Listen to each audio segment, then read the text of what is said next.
रायपुर में पूर्व मंत्री बृजमोहन अग्रवाल के बयान पर कांग्रेस नेता राम गिडलानी का वार। ईडी की कार्रवाई पर दिया बयान, कहा ईडी के जरिए कांग्रेसियों को किया जा रहा परेशान। रायगढ़ में कांग्रेस ने जय भारत सत्याग्रह आंदोलन के तहत की प्रेस कॉन्फ्रेंस। राहुल गांधी की सदस्यता खत्म होने पर कर रहे विरोध, पीएम मोदी को भेजे जाएंगे पोस्ट कार्ड। सीहोर में लाडली बहना योजना का प्रचार रथ रवाना। विधायक सुरेश राय ने प्रचार रथ को दिखाई हरी झंडी, कहा हर बहन को मिलेगा योजना का लाभ। रायपुर में भगवान महावीर की निकाली गई शोभा यात्रा, सकल जैन समाज ने निकाली शोभा यात्रा। विधायक विकास उपाध्याय ने शोभा यात्रा का किया स्वागत। और इंदौर में लगातार सामने आ रही ठगी की वारदातें। एमबीए चाय वाले पर ठगी करने का लगा आरोप, तकरीबन 13 लाख रुपए ठगी का लगा आरोप।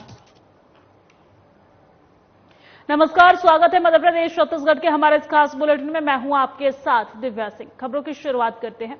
खबर रायपुर से है, जहां नेता प्रतिपक्ष नारायण चंदेल और पूर्व मंत्री बृजमोहन अग्रवाल के बयान पर वरिष्ठ कांग्रेस नेता राम गिडलानी ने पलटवार किया है। उनका कहना है कि ईडी ने अभी तक जिन नेताओं के यहां रेड डाली है, कहां कहां ईडी को क्या मिला है, ये उनको प्रेस वार्ता करके बताना चाहिए। साथ ही उन्होंने कहा है कि अगर बड़ी कार्रवाई नहीं की गई तो ये ईडी का बार बार हमारे नेताओं को परेशान करना उचित नहीं है। वहीं उन्होंने कहा है कि उनका निश्चित तौर पर आने वाले समय में बीजेपी को नुकसान उठाना पड़ेगा। छत्तीसगढ़ सरकार गरीबों किसानों के हित में काम कर रही है। सरकार को और सरकार के लोगों को बेवजह परेशान किया जा रहा है।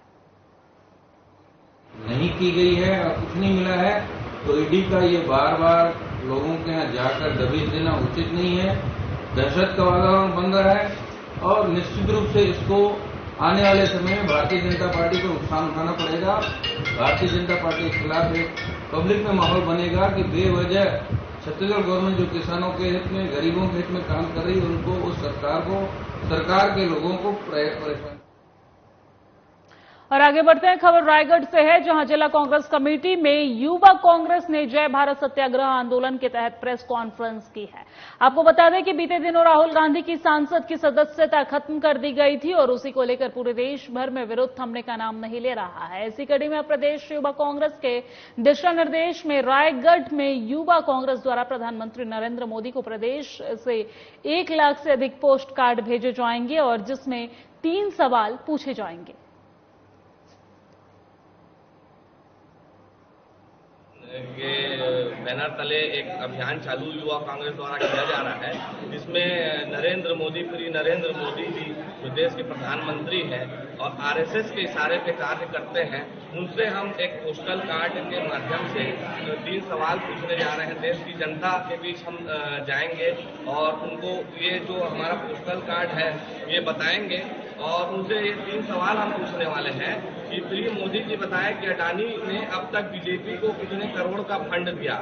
प्रिय मोदी जी के आधिकारिक विदेशी दौरे के बाद अडानी को कितने ठेके मिले।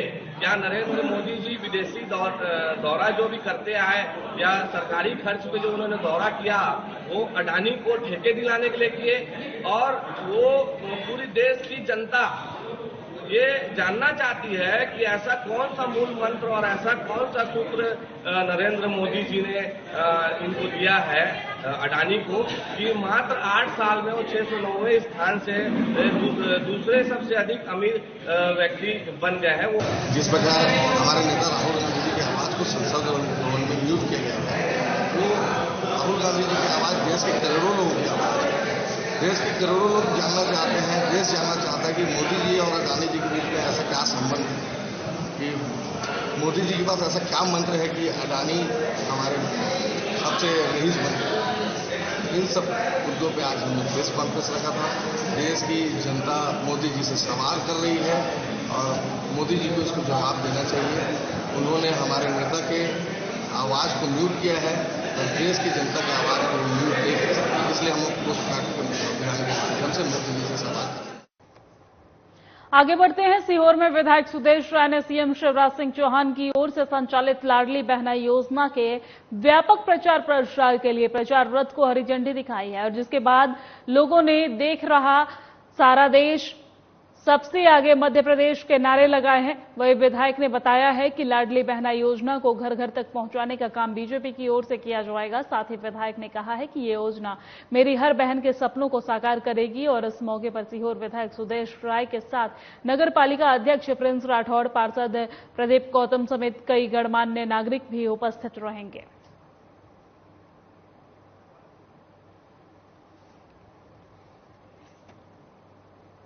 और रायपुर में भगवान महावीर जी की सकल जैन समाज द्वारा शोभा यात्रा निकाली गई है, जिसका राठौड़ चौक पहुंचने पर संसदीय सचिव और विधायक विकास उपाध्याय ने जोरदार स्वागत किया है। वहीं विधायक ने बताया है कि अहिंसा परमो धर्म का संदेश आज ही के दिन हजारों साल पहले भारतवर्ष की पुण्य धारा पर भगवान महावीर के द्वारा प्रचारित किया गया था। सत्य, अहिंसा और त्याग पर आधारित भगवान महावीर के तपस्वी जीवन और उनके शिक्षाएं हमें धर्म के मार्ग पर चलकर मानवता की सेवा करने की प्रेरणा देती है। वहीं विधायक ने सकल जैन समाज, प्रदेशवासियों और देशवासियों को महावीर जयंती की बधाई और शुभकामनाएं दी है।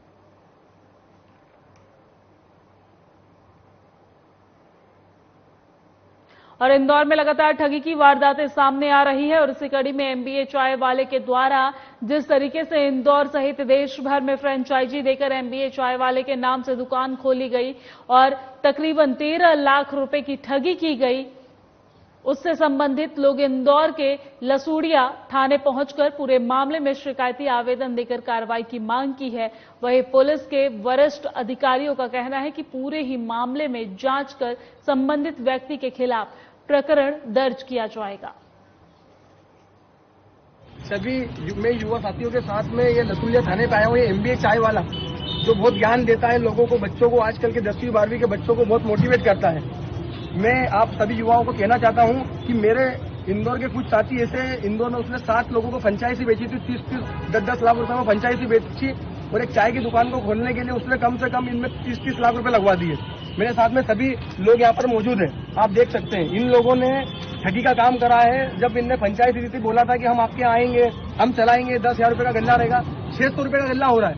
महीने के 10,000 रुपए भी नहीं आ रहे, ऐसी स्थिति बन रही है। सब लोगों ने, सब युवा है, सब छात्र है इंदौर के, सबने लोन लिया है, किसी ने अपने घर पे लोन लिया है, हर जगह मतलब सब, किसी ने ब्याज पे पैसे लिए।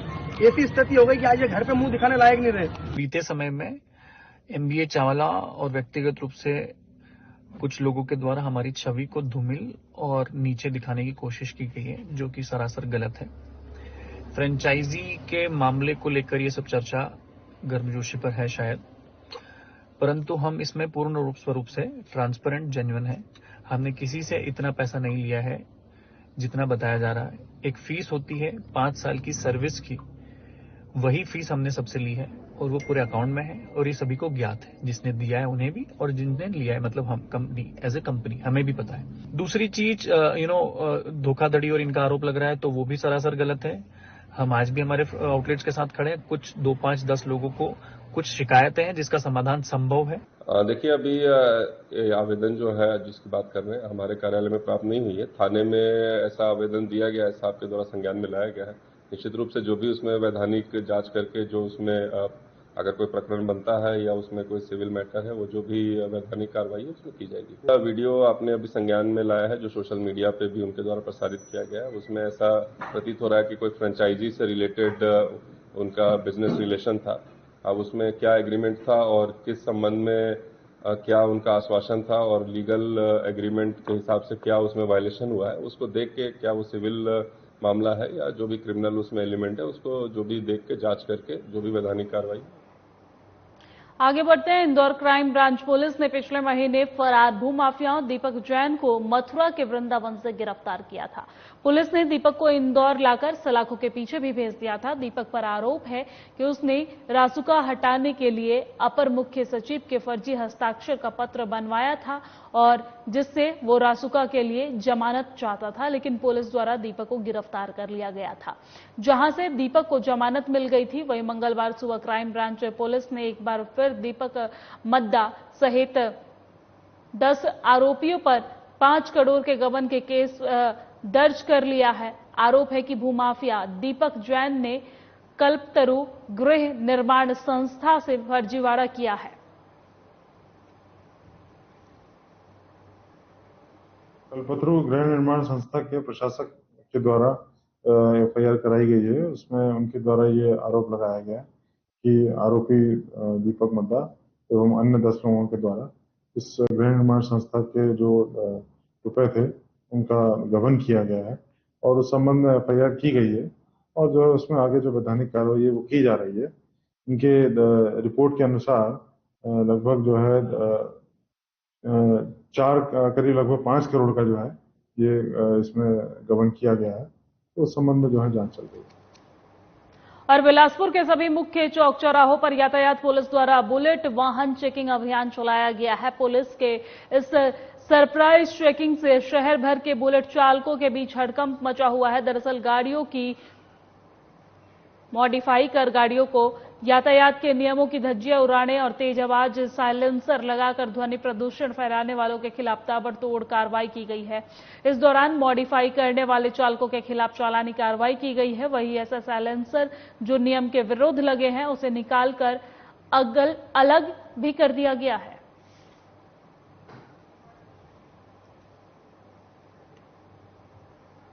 और आईपीएल शुरू होते ही सट्टे का बाजार एक बार फिर से गर्म हो चुका है। बिलासपुर में सट्टेबाजों का काम भी शुरू हो गया है और इसे रोकने के लिए बिलासपुर पुलिस एक बार फिर सक्रिय नजर आ रही है।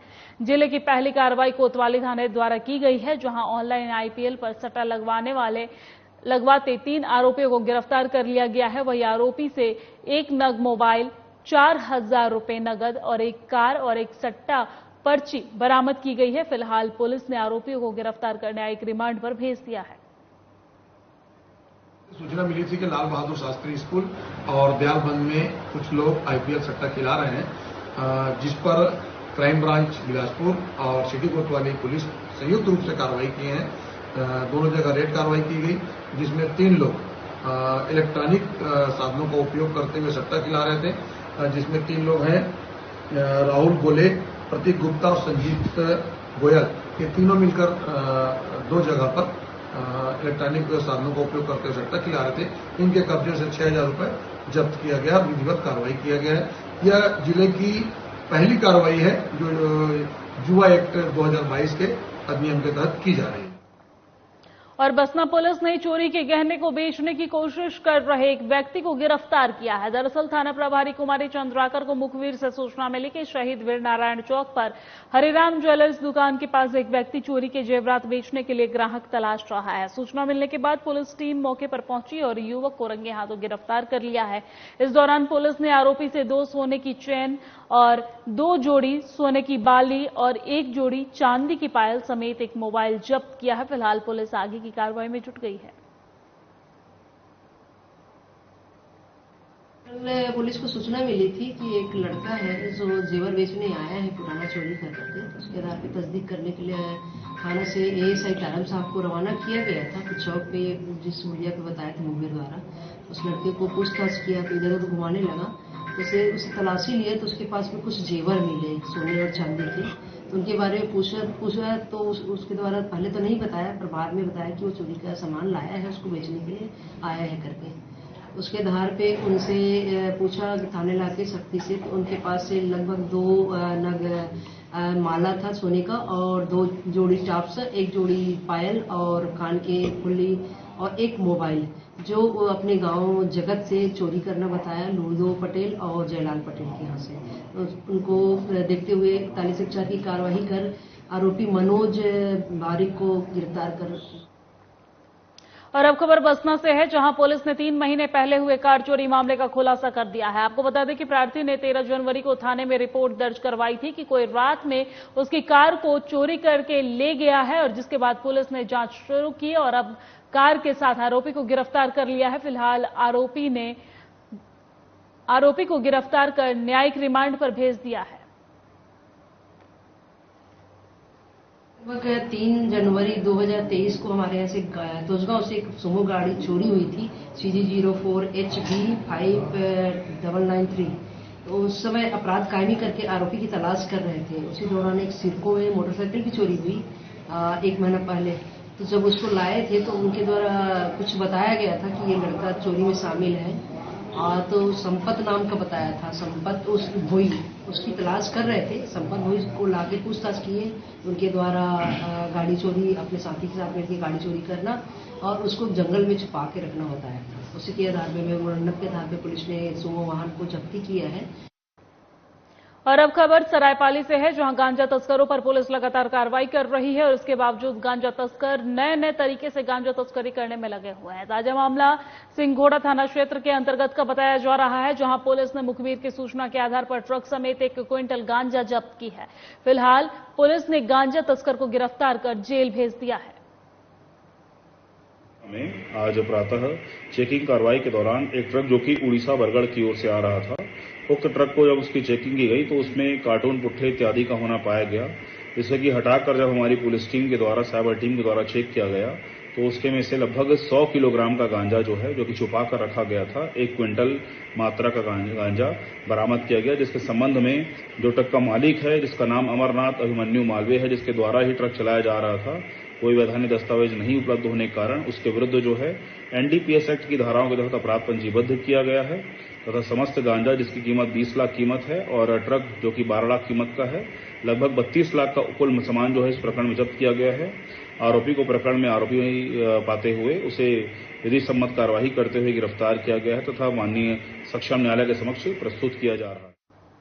और अब खबर इंदौर से है, जहां नाबालिग लड़की के अपहरण और अंधे कत्ल के मामले में पुलिस ने खुलासा कर दिया है। मिली जानकारी के अनुसार आपको बता दें कि नाबालिग को 50,000 रुपए में बेचने के लिए उसका अपहरण किया था और इस घटना को एक ही परिवार के 4 सदस्यों ने अंजाम दिया था। वहीं मामले में तत्परता दिखाते हुए पुलिस ने 2 आरोपी महिलाओं को गिरफ्तार कर लिया है और अन्य 2 आरोपियों की तलाश में जुट गई है।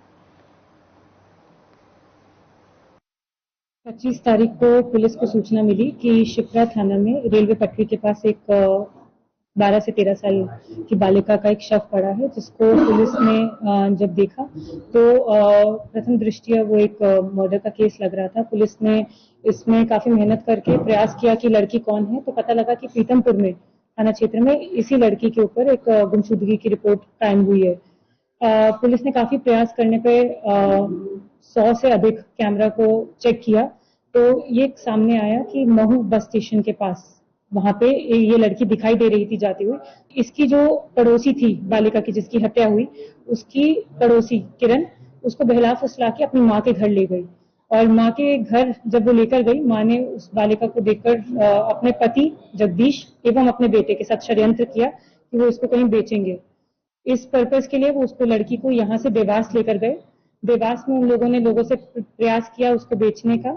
जब वो लड़की नहीं बिकी 22 तारीख को 23 तारीख को, तो लड़की ने भी काफी शोर मचाना शुरू कर दिया। उसने भी बोला कि मुझे घर छोड़कर आओ और ये लोग घबरा गए कि अगर अब उसको घर छोड़कर आएंगे तो पुलिस उन पे आरोप लगाएगी और इनके ऊपर अपराध पंजीबद्ध होगा।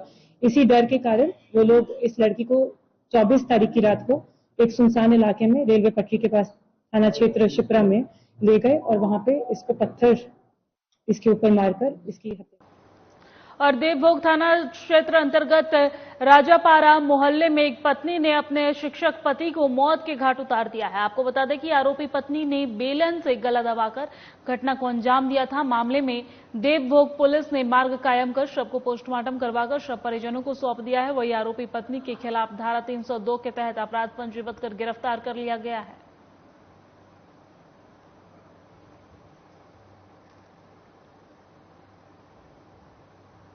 और अब खबर इंदौर के बाणागंगा थाना क्षेत्र से है, जहां सरकारी स्कूल के पास पुलिस को शव बरामद हुआ था और जिसके शरीर पर कई गंभीर चोट के निशान थे और इसके बाद पुलिस ने हत्या का प्रकरण दर्ज कर मृतक की पहचान वकील रावत निवासी शिवपुरी के रूप में की है। वही आसपास लगे सीसीटीवी फुटेज के आधार पर पुलिस ने अंधे कत्ल का खुलासा करते हुए हत्या की वारदात से जुड़े एक आरोपी को गिरफ्तार किया है। साथ ही हत्या में शामिल 5 लोग की तलाश की जा रही है। वही बताया जा रहा है कि मृतक वकील आदतन अपराधी है और जिस पर 25 से भी अधिक मामले दर्ज हैं। करीब 11:30 बजे करीब खबर मिली थी कि एक बॉडी बाणगंगा मेन रोड पर शासकीय स्कूल के सामने किनारे पे पड़ी हुई है। तो पहले तो ऐसा लगा कि कुछ मर्ग होगा, क्योंकि ऐसा भी बताया था उसके पास डिस्पोजल गिलास भी पड़ा, एक बोतल भी पड़ी है। फिर मैं स्पॉट पे भी पहुंचा, हम लोग जाके वहां पर उसका निरीक्षण किया शव का, तो उसके शरीर पे काफी चोटें थी, कंट्यूजन एब्रिजन, पूरा शरीर नीला पड़ा हुआ था। कोई घातक चोट तो नहीं दिख रही थी शरीर पे देखने में प्रथम दृष्टया, लेकिन शरीर पे चोटें बहुत थी, बहुत मारा गया था उसको। होंठ सूज रहे थे, सिर पे भी चोट थी और हाथ पैर जांग पिंडलियां सभी जगह ब्रूज पड़ गए थे। तो उसको पोस्टमार्टम के लिए हमने भेजा हॉस्पिटल, क्योंकि कॉज ऑफ डेथ जानना जरूरी था। उसके बाद में फिर उसके मोबाइल नंबर से जानकारी निकालना शुरू की कि उसकी मृत्यु, वो उसका रहने वाला कहाँ का है, उसका नाम नहीं था, अज्ञात था वो। तो जब पोस्टमार्टम में शॉर्ट फिल्म रिपोर्ट में देर रात में हमको मिली, उसमें क्लियर हुआ कि इसकी जो डेथ है वो शरीर पर पहुंचाई गई मल्टीपल इंजरीज के कारण, जो इंटरनल हेमरेज हुआ है, ब्लीडिंग हुई है, उसके कारण हुई इसकी मृत्यु। और खबर धमतरी से है, जहां नगरी ब्लॉक में नाबालिग लड़की के साथ दुष्कर्म और हत्या का प्रयास करने वाला आरोपी को पुलिस ने गिरफ्तार कर लिया है। पुलिस से मिली जानकारी के अनुसार नाबालिग लड़की अपनी बहन के साथ लकड़ी लेने जंगल में गई थी और इसी दौरान आरोपी अकबर ने नाबालिग लड़की के साथ दुष्कर्म की घटना को अंजाम दिया है। और इस घटना की गंभीरता को देखते हुए पुलिस अधीक्षक प्रशांत ठाकुर ने आरोपी की पतासाजी करने के लिए सख्त निर्देश भी दिए थे, जिसके बाद नगरी पुलिस ने आरोपी अकबर नागरुचि को कुर्रा घाटी के जंगल से गिरफ्तार कर तमाम धाराओं के तहत अपराध पंजीबद्ध किया है। 31 मार्च की घटना है। इसमें बालिका जो है अपनी छोटी बहन और सहेली के साथ जंगल में लकड़ी बीनने गई थी। उसी दौरान जो गांव का आरोपी है, जिसका नाम अकबर नागरची है, ये घटनास्थल पर पहुंचा था और बालिका का मुंह दबाकर गला दबाने का प्रयास किया और इसके साथ छेड़खानी कर रहा था। साथ में जो बालिका और उसकी छोटी बहन है, इन लोगों ने प्रतिरोध किया, चिल्लाया। इसके बाद ये बालिका का जो अंगूठा है उसको काटकर घटना से स्थल से फरार हो गया था और इसके बाद पुलिस ने इस पर त्वरित कार्रवाई की और आरोपी को हमने कल 3 तारीख को गिरफ्तार किया है। आरोपी का नाम अकबर नागरची है और ये ग्राम चमेदा का रहने वाला है। और अब खबर कोंडा गांव से है, जहां नक्सलियों ने मोबाइल टावर को निशाना बनाते हुए कंट्रोल यूनिट को आग के हवाले कर दिया है। आपको बता दें कि लगभग दर्जन भर नक्सली चेरंग गांव पहुंचे और यहां स्थित जियो मोबाइल टावर के कंट्रोल यूनिट को आग के हवाले कर दिया है। वहीं इस घटना के बाद लोगों में दहशत का माहौल बना हुआ है। फिलहाल पुलिस पूरे मामले की छानबीन में जुटी हुई है।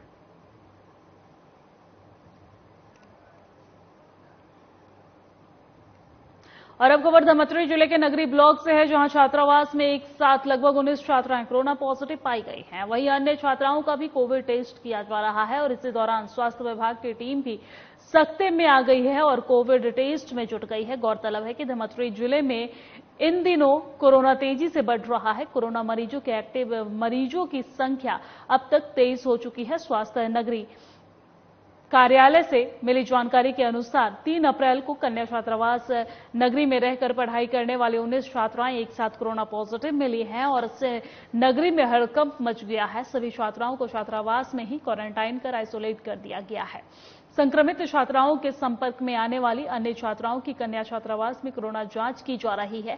छात्राओं में कोरोना वायरस कहां से आया है, फिलहाल इसकी जानकारी नहीं हो पाई है। स्वास्थ्य विभाग के अधिकारी कर्मचारी छात्रावास में पहुंचकर इसकी जानकारी जुटा रहे हैं। एंटीजन टेस्ट के द्वारा किया गया है और हम लोग चाह रहे हैं कि इसको आरटीपीसीआर का भी टेस्ट हम लोग करेंगे ताकि वास्तविकता पता चल सके। और हमारे यहाँ 2 और केस जो है, सांकरा और राजपुर से 2 और केस पॉजिटिव आए हैं। इस तरह आज 21 केस हमारे यहाँ पॉजिटिव आए हैं। सर, ये जो 19 केस आए हैं एक ही छात्रावास के? एक ही छात्रावास के हैं। कौन से छात्रावास? ये महिला गर्ल्स जो वो होते हैं, उसके आदिवासी हॉस्टल का है, गर्ल्स आदिवासी हॉस्टल। इन लोगों को इस तरह की शिकायत थी पहले? सर्दी खांसी की शिकायत थी और सभी लोग आए थे, तो उन लोगों ने उसका एंटीजन टेस्ट से जांच की है। और भी टेस्ट की जा रही है? और भी किए हैं, लेकिन हमारे यहाँ पॉजिटिव में उतने ही आए हैं, जिसमें 2 मतलब दूसरे ग्रामीण लोग हैं। सर, किस तरीके से एहतियात बरती जा रही है? मतलब जो पॉजिटिव बच्चे उनको कहाँ रखें? हम पॉजिटिव बच्चों को अभी वहीं रखे हैं, क्योंकि यदि हम उनको हॉस्पिटल में भर्ती करते हैं तो एक लोगों के मन में अलग से डर की भावना आएगी। और अभी कोई मतलब बहुत ज्यादा आक्रामक नहीं लग रहा है, सिंपल सा सर्दी खांसी की तकलीफ बता रहे हैं। और इंदौर क्राइम ब्रांच ने एक बड़ी कार्रवाई करते हुए अवैध हथियारों की तस्करी करने वाले एक आरोपी को गिरफ्तार किया है और आरोपी के कब्जे से पुलिस ने 20 पिस्टल भी बरामद की है। आपको बता दें कि आरोपी इंदौर में हथियारों की डिलीवरी देने आया था, लेकिन उसके पास ही वो पुलिस के हत्थे चढ़ गया। फिलहाल पुलिस आरोपी से पूछताछ कर रही है।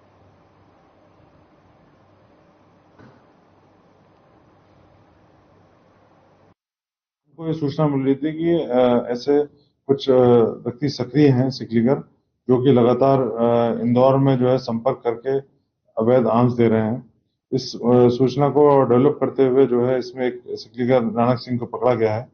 ये मुख्यतः सिंगनूर खरगोन क्षेत्र का रहने वाला है और इससे लगभग 20 हथियार जो हैं अवैध जब्त किए गए हैं और ये काफी समय से इस धंधे में सक्रिय है।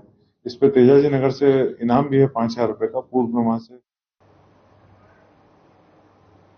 और मेरे साथ मध्य प्रदेश छत्तीसगढ़ की खबरों में फिलहाल इतना ही। मुझे दीजिए इजाजत। नमस्कार।